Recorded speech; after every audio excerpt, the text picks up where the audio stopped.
Holla ballers! And if today has a title for this video, it's a stark reminder of just how bad traveling in vanilla is. Oh man, it's not until you go back and really investigate it. And I did play hardcore, but hardcore was so terrifying that I barely left a zone until I'd done it. I was like incrementally sort of tiptoeing around the world. You don't have that feeling when you're not playing hardcore. This time around, though, did they make a mistake? Going back to what they must have been when they created the Warcraft universe, when they sat together, all those old heads, Morhaims and co, and they sat together, they created the Warcraft universe. Did they screw up with the geography? And it's such a stark reminder of how much the Burning Crusade massively dealt with a lot of the problems they created for themselves during vanilla World of Warcraft, because creating two long, thin land masses is really dumb. It's really dumb. And there's no wonder the Burning Crusade is just a round mass, which is all interconnected. And also, like, bizarrely why the Shadowlands was divided off into sections through warp tunnels and things, which completely, like, arbitrarily returned it to a weird, stupid design. You could picture, I mean, you know what I'm saying, right? You think about Wrath of the Lich King. It's a big, fucking wide landmass for a good reason. My plan for the day was to really sit down and knuckle down and get some leveling done, because I'd missed the weekend, because the weekend I spent with my family, and really get into the flow of things, find a couple of runes, start learning, figuring out what the new spells were, and seeing if I was getting a new play style to mess around with, because the play style is fine. It's much more effective than what an original classic warrior is, but it's not like super fun yet. Wild Strike is a great replacement for like Mortal Strike, which we're going to get later on, or Bloodthirst, you know, but it's kind of filling that hole that actually gets filled later on. So that's what I was hoping for. My day started pretty nicely. I was like, I'm going to finish Duskwood. I don't like Duskwood, but I'm going to finish Duskwood. And Duskwood actually got worse, because the final few quests that give you the big bonus XP, the big rewards, like a big two-hander and stuff, literally just have you going backwards and forwards from the graveyard. Over and over and over and over again. And you either fly to Westfall and run across the river, or you run across, and they're both pretty close in time, honestly, because if you include the flight time, it's not that much quicker to do either way. But one way you don't deal with stitches running around, but it is what it is. And that was how I started my day, and I was like, God, I really hate Duskwood so much more now. One thing that made it really cool was I was doing a quest, and I bumped into a priest, and the priest was also there, and he just invited me to his group, because obviously priest and warrior is a good combo. Priests kill things slightly slower than warriors. So I was like, cool, I got a priest. So I started pulling a lot, and got our quest done really quickly. It was like a kill X amount of things. I was like, awesome, that's great. Said goodbye, awesome. Moved on. And then immediately bumped into that guy again in the graveyard. And that guy was like, oh, it's you again. Like, let's invite. Let's get it done. I was like, sick. And we went downstairs and we stayed together. And I love moments like this in MMOs. I don't know where this guy is from. I don't know what country he's from. I don't know nature. I don't know his culture. I don't know anything about this person at all. They're just a mystery person. They are that character, right? That's what makes it an MMO. It's not the person behind. It's that character. It's that priest. And that priest stuck with me for the next 45 minutes. And I was like, this guy's going to ditch me at some point when his quest is complete. We'll see what's going to go on and happen. And they didn't. They stuck around with me for so long as we just completely dominated the underground areas of the graveyard and the tombs and absolutely wrecked the place for a lot of people. We really got into a good rhythm of things. Those moments are just the absolute pinnacle of MMOs, because it's a little adventure that I went on with a stranger and had a great time. Leveled lots because I could just chain pull and they were healing me. And it just went into, like, we got a rhythm going. Like, that moment is just great, where two players are working together, doing good stuff, and communicating. You know what? I made a video. I'm going on a nostalgia trip for a sec. I made a video in Legion that I got mocked endlessly for in my guild. And it was called Nonverbal Communication. And I struck it as one of the most powerful things that clicks when you've been playing as a team for a long time with certain players. And the whole premise of it, and I showed several examples, is that I know this player. I've played with them for countless hours at this point. And when they do certain things in the game, when I see them move in a certain way, when I see them cast a certain spell, I know that they're doing a certain thing that they do, and they're also communicating to me that they would like me to do a certain thing because they know I'm going to respond to it. And I use the player Cloggington, who I've played with for years now, as the prime example, because Clog will do things, and he knows 100% I'm going to respond in a certain way to make both our lives better. So you can see to my right is a Warlock, right? He's called Cloggy. Now, me and Cloggy have been stood in this corner for 377 attempts. That means we have a huge amount of non-verbal communication. And it's wonderful. When you have that connection, and certainly as a tank, I was a tank for most of my World of Warcraft time as a top-end raider, finding the pair of you that could do that without having to clutter comms is incredible. And a tank combo that works that well together is one of the best gifts you can give a raiding guild. But it doesn't have to happen at the very top end, and you don't even need to play with people for a long time for that to happen, because it happened here again. And it can be very simple things like the priest. The priest let me pull, but I don't know if this priest is any good, right? It's as simple as that. So I pull maybe 2 or 3 enemies. And after a couple of rounds of that, the priest runs off and leaves me and goes and Shadow Word Pains another 4 or 5 mobs and brings them all to me, even though they're going to be attacking them and bringing them to stand on top of me. This, to me, tells me a story. And I love this. This tells me a story. 1, that priest has recognized, 1, I'm not a noob. 2, it didn't know who I was, by the way. This wasn't someone from the stream. 2, is really confident that they could pull all these mobs that would absolutely kill them, but knows, based on what they've seen so far, I will attack them and take aggro, even though I'm already killing these. I will stop killing them and go and attack them, because that's how it works in Classic. And all these things communicated together to the point where we were decimating the entire place, because I saw them doing little bits, and I do certain bits. So I then change to like using throw for new enemies, even though mana may be really low. I'm 100% confident this priest can handle it because they've demonstrated that they want me to handle it, and they've proven it. And it took about 10 minutes of us not speaking, no one talking in party chat, but to communicate to each other that we're both of a reasonably good skill level, and we can manage a lot more than what we're doing, and we could take over this place. And then we got that rhythm going where I grinded like an entire level with that guy, just doing stuff, and we stayed together till the very end. It was awesome. It's awesome. It's those moments for me that just don't happen in other games. It just never happens to me in other games, but in MMOs, and specifically World of Warcraft, when you're out in the world and you're adventuring solo and you have these encounters, I will no doubt recognize that priest again in the future, and if I see them, I'll be like, dude, and they will recognize me. I'll be like, oh, cool, we could work together. Wonderful, wonderful. Sorry for the sidetrack, but I find that really, really endearing and awesome, and one of the strengths of MMOs is to have those moments where you just bump into somebody and you just have a great time, and you don't even share details later. It's just like, well, if we bump into each other again, we know we can have each other's backs. Sick. Absolutely awesome. From then on, I was trolled a little bit.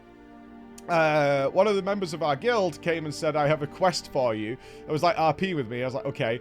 And they put the sleeping bag down. I didn't know about the sleeping bag. 3% buff if you lie down on the floor for a few minutes, which then led to funny moments of me trying to refresh it by finding people lying around in the town who were all sharing a sleeping bag, and like, hey, can I get in on the sleeping bag? And then we all lie together. People like, hey, stop touching me, you know, doing all that kind of stuff. That was really fun little addition to the game. But I wanted to do a dungeon then. I'd finished Duskwood. I was like, I need to do a dungeon, and the next stop is probably Razorfen Kraul. So off to Wowhead I went. It's like, what is all the quests for Razorfen Kraul for the Alliance? Because I haven't done it on Alliance. This is where the traveling started to become a pain.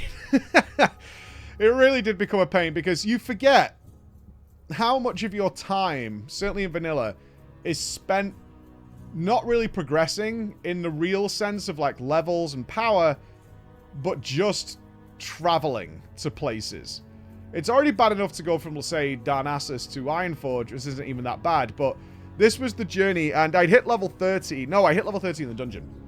But I needed to go to the Great Lift to get a book that's at the bottom of the Great Lift, to then go to near Ferrolas to tag a thing over there to turn the quest in, to then come back to Razorfen Kraul in order to do the actual quest.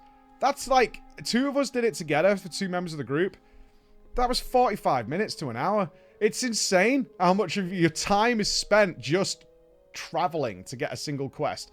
And it's why, back in the day, and it's already happened because there's tons of level 40s on Season Discovery already, that people really clocked pretty early is that actually the most effective way, if you want to be efficient and effective and less fun, in my opinion, is just to grind mobs. Like, there's a reason people just dungeon grind, because it is every quest in vanilla is a disguised grind for the most part. It's just like, really the XP is just in killing enemies, and the more effectively you can just kill enemies, the way it's magnitudes faster to level up.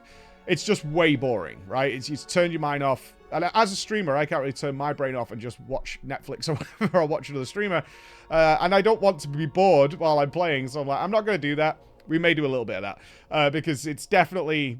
Classic is dawning on me, and we are getting to that point where the Alliance novelty will disappear because we're moving into merged zones, right? We're going to be going, even today, we're going to head to 1,000 Needles. The same stuff happens for the Horde there. So it's not, the Alliance novelty is wearing off. So we may do a little bit of dungeon grinding, we'll see. RFK was really fun. It's always awkward when you're playing with people much higher level, but like in terms of the damage meter, a lot of trolling going on, but we did pretty well. Didn't really get anything great out of it, unfortunately, but overall it was fun. It was a nice nostalgia trip to do the Blue Leaf Tuber quest again, and to escort the Goblin out of the place. It's not something I want to do repeatedly, but a nice fun journey to do something. We only did one run. I said we could do a couple of runs if we wanted to, but our healer was like, I'm going out now. I've done my dungeon, and that guy had been waiting around for 45 minutes while we all went and got the quest because he already had it, which made a lot of sense. So I was like, where do we go next? We finished Duskwood. Done RFK. I think it is time for 1,000 Needles. And here was where it really dawned on me. So this is the situation I ended up in. I had to turn the quest in from RFK, which is done at the Ferrolas flight point. Okay, so down the Great Lift, walk all the way from one half of the 1,000 Needles, right? Because the lift's in the middle, to Ferrolas. It was next to the flight point. Really happy. I was like, cool, it's next to the flight point because I've got to turn in Blue Leaf Tubers, which is over in Ratchet, so I can go here and then I can fly to Ratchet and sort it in. No. No. I was like, what? Oh my god. The flight points aren't connected. Oh, come on, game. Really? Because in order to go from Ferrolas in 1,000 Needles to Ratchet in the Barrens, despite the fact that those two zones are connected, literally physically connected, it has to go through Dustwallow Marsh because of how they did the flight points in vanilla. Which is a level like 35 plus zone. And I'm just level 30. I was like, oh, Jesus. And then the next quest is in Darnassus. I've got to turn the next quest into Darnassus. Okay. So I was like, right. Okay, we've got to start making my way back. However, I'm near Tanaris. And I want to level in 1,000 Needles, and the quests I need to do are in the Shimmering Flats, which is next to Tanaris. So I was like, okay, do I go, and whatever you think is the solution here, because this is what I was pondering. I either go walk from Ferrolas back to Barrens, to then walk to the Theramore in Dustwallow Marsh, to then fly to Ratchet, to turn in the Blue Leaf Tubers, to then go to Darnassus to turn in that quest, to then fly back probably to 1,000 Needles, and then walk to the Shimmering Flats in Tanaris. That's like an hour, right? Because my Hearthstone is not relevant to this conversation, because it was set in Duskwood. I was like, okay, what do I do here? Or do I go from 1,000 Needles, tag Tanaris now, come back, go up to Dustwallow Marsh, then continue it on, and then I can fly back to Tanaris when I'm finished. I decided, right, I was like, I'm probably arguing in my brain here over saving 2 minutes, because both are objectionably stupid with what we need to do. So I thought, right, I'll go 1,000 Needles, Dustwallow Marsh, I'll get that done. So I did that. I walked back to Barrens. I then walk halfway up the Barrens. Then I walk into Dustwallow Marsh. And then because of my level and the fact that I can't bubble, because I was with a couple of paladins who like turbo zerged through it. In fact, one of them just took res sickness and just went to Theramore, which was probably smart. Because I had easily 10 minutes of travel time left that I had to do. So I was like, that's probably not a bad idea. But I took the road, which takes you all the way up through Dustwallow and then loops back around. So that's like a 10 to 15 minute walk on its own. Got to Theramore. Then I flew to Ratchet, turned Blue Leaf Tubers in. Then I fly to Darnassus to turn in this other quest. And then it dawns on me, it's like, oh, I'm level 30. I can unlock Berserker Stance. Sick. That's a nice advancement for the character. So I go to the Warrior Trainer, I learn my new spells, and as I'm about to leave Darnassus to set my course back to 1,000 Needles, it then dawns on me, I don't have the Warrior Quest. I'm like, why do I have the Warrior Quest? I went to the Warrior Trainer, why don't I have the Warrior Quest? So I Google it, and it turns out the Warrior Quest only starts in Stormwind. I'm like, are you for real? Like, If I wasn't aware that at level 30 I get Berserker stance, I wouldn't know. Like, because I went to Darnassus because that's where I was. It's a major city, but no, you do not get the quest from Darnassus. So I said, right, well now I need to Hearthstone to Duskwood. Then I need to fly to Stormwind, which I did. Then I need to fly to Menethil Harbor. No, I flew to Booty Bay. Then I got the boats, which I missed because it pushed me off. Back to Booty Bay to then fly down to 1,000 Needles, to then run across 1,000 Needles again and get to Tanaris. All in all of my day of like, I'm going to turbo down, I'm going to knuckle down and level. I must have spent 2 to 2.5, if not even 3 hours. I would hate to imagine what the actual tally count was. Just traveling. Just doing stuff. And it made me think for the first time in a long time. I didn't think this about hardcore, and I didn't think about Season Discovery Season 1 at all, but I do think it now. It's like, Blizz, for Season of Discovery, it might be worth just implementing a 50% XP buff, because the leveling is easily the least fun part of this whole thing. Some people love it, I get it. But for me, I'm about the runes, I'm about the new raid, I'm about the twists and turns that Season of Discovery has, and I understand that it will shorten the length of Season Discovery, but looking at your roadmap, you have tons of content coming out like every single month. Shorten it down a bit, so by this point I'm like 30, I would be like 34, 35. I really wouldn't care as much, but god damn it, man. I played for 7 hours yesterday.